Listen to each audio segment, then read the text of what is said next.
History rarely repeats in events, but it repeats in structure. Between 900 and 1066, the British Isles endured invasion, migration, fragmentation, and sudden consolidation. Entire regions changed identity within a generation. From that pressure, a greater strength ultimately emerged. In 900 AD, England was divided into small kingdoms, constantly competing for power. Vikings raided and settled, bringing new languages, customs, and governance practices. Entire regions shifted identity within a generation. Over time, hybrid cultures took shape. Conflict dismantled old structures, prompting adaptation. Survivors among leaders went beyond warfare. They restructured. They strengthened towns. They formalized laws. They promoted literacy and governance. Alfred the Great is renowned for his visionary leadership. He overhauled defensive strategies, constructed fortified burhs, and reinforced institutions, planning far beyond immediate survival and the next raid. Alfred was both a visionary and a man of fortune. He overcame challenges that might have ended his reign.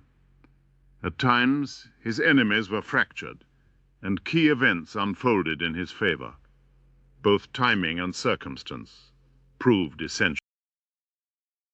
Now consider the modern world. The pressures are global, faster, and deeply interconnected. Migration, AI, demographic inversion, climate stress, economic inequality, ideological friction. Much like ancient rival kingdoms, societies today face stress tests. Some evolve, others falter. Some update their institutions, others hold on to outdated systems. But unlike the 10th century, shocks no longer remain local.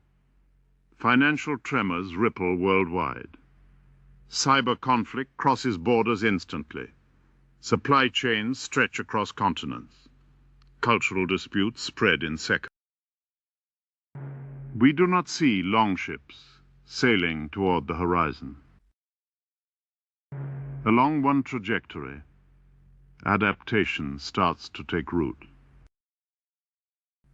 The Anglosphere, the UK, Canada, Australia, New Zealand, and the United States strengthens high-trust networks rooted in shared language, law, and institutional memory. Coordination improves, strategic clarity emerges.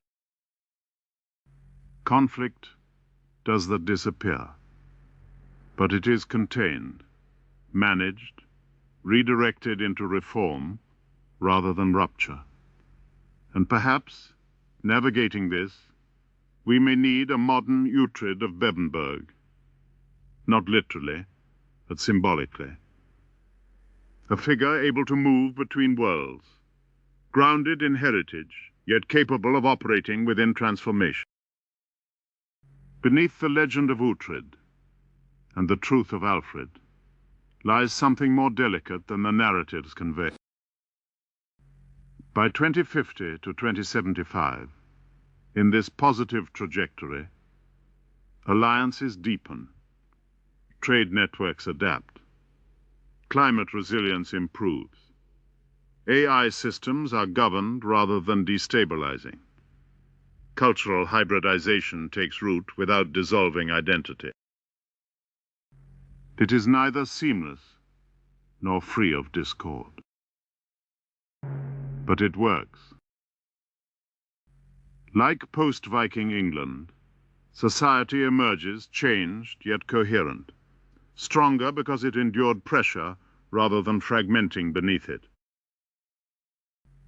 But there is another path. If adaptation falters, if early tensions are mismanaged, if integration stalls, If polarization hardens into permanent division, fragmentation spreads. By 2050 to 2075, shocks compound.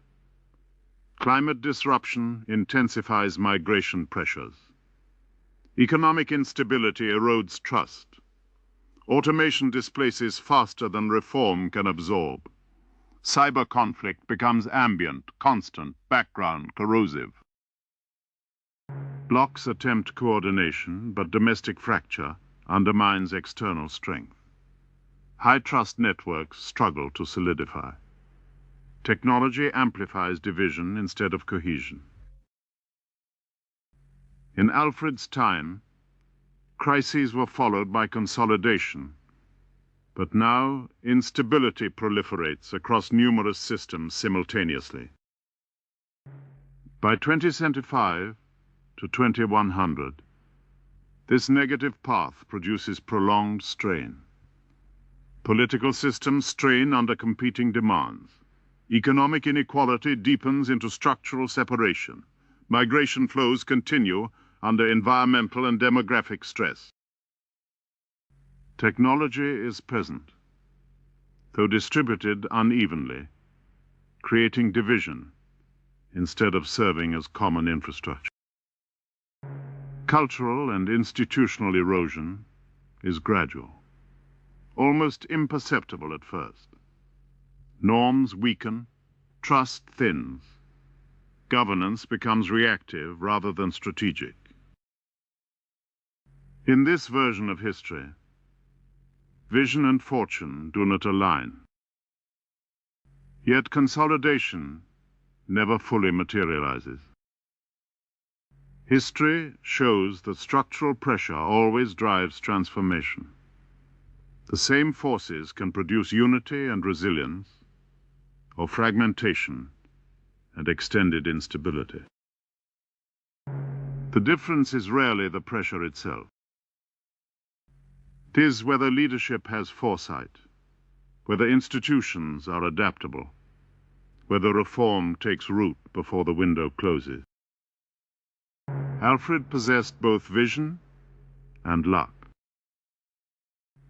Because when pressure builds and timing narrows, history does not wait for hesitation, and the shape of what follows will not be decided in hindsight. It will be decided in the moments when vision meets opportunity or misses it.